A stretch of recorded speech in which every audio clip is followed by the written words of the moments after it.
El automóvil del día de hoy es una rareza entre las rarezas, ya que las pocas unidades que se crearon son difíciles de ver.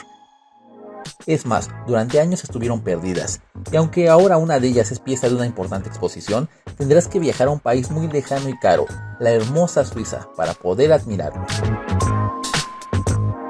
Quédate, que a continuación platicaremos del intento de todo un país por tener su propio superdeportivo, el cual no tuvo un final feliz, y siempre vivió a la sombra de los poderosos fabricantes con los que colindaba.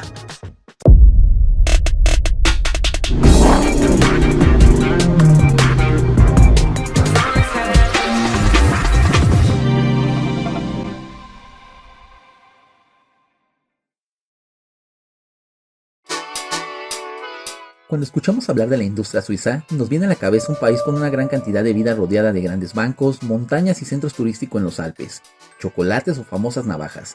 ¿Quién no quería ser un MacGyver y solucionar todo con una de ellas?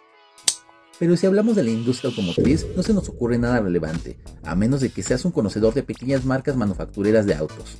Pareciera que Suiza, al verse rodeado de Francia, Italia y Alemania, cuna de grandes fabricantes, no tendría la necesidad de meterse en una batalla que estaría perdida antes de comenzar. Entre tantos dimes y diretes, nunca falta el rebelde que suele nadar contracorriente en busca de realizar sus sueños. Este fue el caso de Peter Monteverdi, quien a los 17 años creó su primer auto, el Monteverdi Special, un auto basado en un Fiat 1100. Años más tarde, tras la muerte de su padre, se hace cargo de Monteverdi Benningen Motors y empieza a labrarse un camino con buena reputación con los autos de competición que construyó, siendo el primer constructor suizo en ingresar a la Fórmula 1 en 1961, aunque por fallas y un accidente se retira temporalmente de ese sueño. Pese a esto, Peter tenía en mente crear algo propio, algo de lo que no pasaría mucho tiempo para poder lograr. En 1967 nace Monteverdi como fabricante y presenta un espectacular coupé de altas prestaciones, dibujado por Pietro Frua, llamado High Speed 375S. Un hermoso vehículo que contó con un enorme motor V8 de 7.2 litros, de 375 caballos vapor de origen Chrysler. Un automóvil que hoy en día resulta una auténtica rareza por las pocas unidades que fueron creadas. A tan solo 2 años de la entrega del High Speed 375S, en 1969 se encarga el rediseño del mismo a carrocería Fisore, dando como resultado los 375L, de carrocería alargada, y el descapotable 375C, de carrocería estándar, además del peculiar 375-4, que era un sedán. Pero Peter Monteverdi quería demostrar al mundo lo que la ingeniería suiza era capaz de hacer, y así demostrar que estaba al mismo nivel de Ferrari, Lamborghini o Maserati. De esta necesidad plantea un nuevo concepto, que el mundo conocería durante el Auto Show de Ginebra de 1970, el Monteverdi High 450 SS, el sucesor lógico de sus 375. Pintado en un color muy llamativo llamado Purple Smoke, interior en cuero blanco y molduras de cromo en los cristales, además con un modelo de motor central Chrysler V8 426, resultó ser un automóvil tan radical como curioso, a la altura de su nombre High, nombre alemán que traducido al español significa tiburón, con el 450 en referencia a la potencia y el SS conocido en el mundo del motor. Sí, Super Sport. Solo se creó esta única unidad. Su diseño estuvo a cargo de Trevor Fiore de Fisore, quien creó este estilo atractivo, bajo y corto con una forma agresiva y limpia, convirtiéndolo de por sí en un clásico de manera instantánea. Tenías suerte si podías entrar en él, debido a su tamaño. Era un auto bastante interesante por el hecho de ser artesanal. Generó problemas de estructura por la gran potencia del motor, deformando su carrocería que debió ser reparada en distintas ocasiones.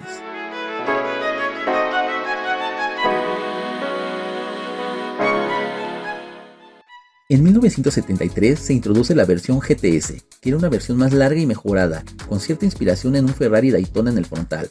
Venía equipado con un motor 7.2 litros de 8 cilindros de Chrysler, tipo 440 Magnum, y como las grandes obras, tenía un precio bastante elevado, más que la competencia, pequeño detalle que truncó su éxito, curiosamente por lo cual no hubo pedidos y solamente se creó una pieza de esta versión. Más tarde, en los 90s, se fabricaron 2 modelos réplicas con repuestos originales de la fábrica, los cuales están en el Museo Oficial de Monteverdi en Basilea. Retomando el High 450 SS mostrado públicamente en la década de 1970, fue pintado por Monteverdi en varias ocasiones e hicieron distintos cambios en la unidad para sugerir una producción en serie.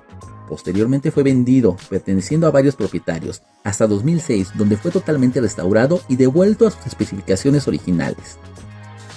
Apareció nuevamente en Pebble Beach y quedó tercero en su clase, pese a exponer los estragos del tiempo y la falta de piezas existentes, incluido un faro emergente que no funcionaba. Más tarde apareció en la revista clásica en Sport Cars y se ofreció en la subasta Retromobile 2010 de Bonhams. Se vendió por 398.000 euros. En total solo fueron 4 unidades del Monteverdi High creados, los cuales son auténticos unicornios.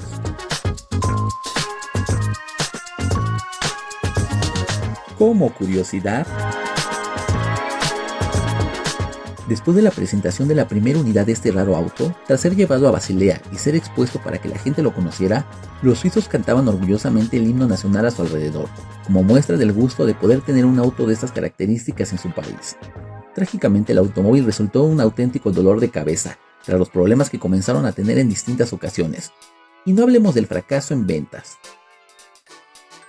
El rival más directo, de acuerdo a las especificaciones y configuración del motor V8 americano en posición central, no era Ferrari ni Lamborghini con quien debía batir, sino el de Tommaso Pantera, quien en su versión GTS estaba por encima de estos, tanto en potencia como en precio, lo cual fue su gran talón de Aquiles.